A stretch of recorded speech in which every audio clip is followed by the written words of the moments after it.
Hi everyone, I'm back to read Changes in America in 1854, looking back from the Kirsten book, Book 6. As Kirsten grew up, more and more people traveled west across America to start new farms. New settlers moved closer to one another, and farm villages turned into bustling little towns with churches, schools, and town halls. There were more stores because there were more farmers with more things to buy and sell. Families started to plan weekly trips to town, not only to shop, but also to visit with friends. They held socials and dances and church suppers so that neighbors could meet. The lonely times of the Larsons family's first years on the frontier were over.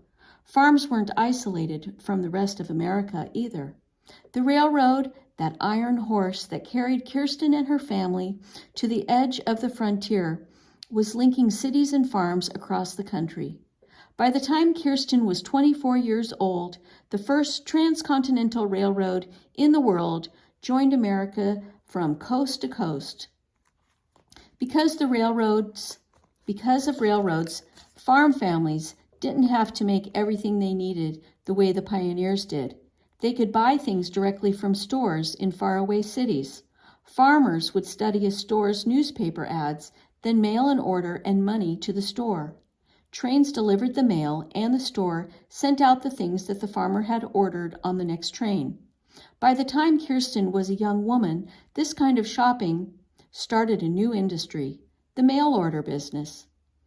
Today, people still shop for mail order catalogs, except now they call on the telephone, and their orders are brought to them by trucks and airplanes as well as trains. And I'll just add the internet. Of course, there were no trucks or airplanes when Kirsten was growing up. Trains also carried ideas to America's farms. Farm girls and women read about the latest fashions in magazines that came to them by train. The families waited eagerly for the trains to bring the next part of installments of the popular stories that were published in monthly magazines. There weren't radios or televisions for news and entertainment back then. Trains also brought new farm equipment.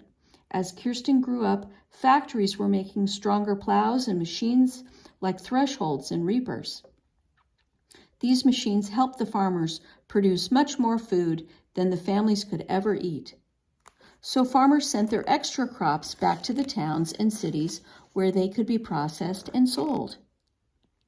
Farms like the one Kirsten lived on became the nation's breadbasket, feeding people who lived throughout America.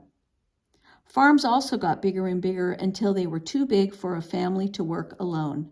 When Kirsten married, she and her family would not have worked together in the fields the way the Larson family did.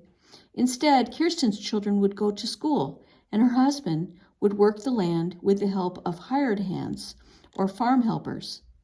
Although new machines and hired hands made a farmer's work easier, women's work on farms didn't change much during Kirsten's lifetime. As a farm wife, she would work from sunup to sundown, cooking and cleaning for her big family and the hired hands. She would milk cows, take care of the chickens, sell eggs, churn butter, and keep a large garden so there would be plenty of food and preserves for winter. Some modern equipment made Kirsten's life easier than Mama's had been. Kirsten probably cooked on a brand new cast iron range that had an oven in it, but she still had to lug wood from the house to keep the stove full, a job that was just as heavy and as hard for her as it had been for Mama. Kirsten probably had a pump outside in the yard so she wouldn't have to carry water from the stream. But doing the laundry was still an all-day chore. She would pump water into a bucket, heat it on the stove, scrub the soiled clothes against a metal board in a wash tub, hang them out to dry on a clothesline, and then press them with a heavy iron she heated on the stove. In the evenings, Kirsten would mend and sew clothes for her large family, but a modern sewing machine made the chore easier than it had been for Mama. If she were lucky, Kirsten would get a pump to her kitchen by the time she was 40 years old. but she would never have had electricity, running water, or an indoor toilet in the farm home. Although work on the farm continued to be hard, most American families chose to live on farms throughout the 1800s.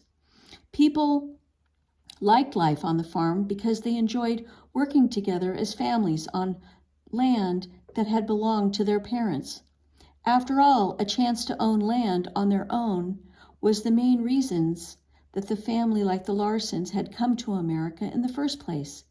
And people like Kirsten and her children were proud to keep that tradition alive. All right, and that is the end of our story, Changes for Kirsten, A Winter Story, Book 6 from 1854. Hope you liked it.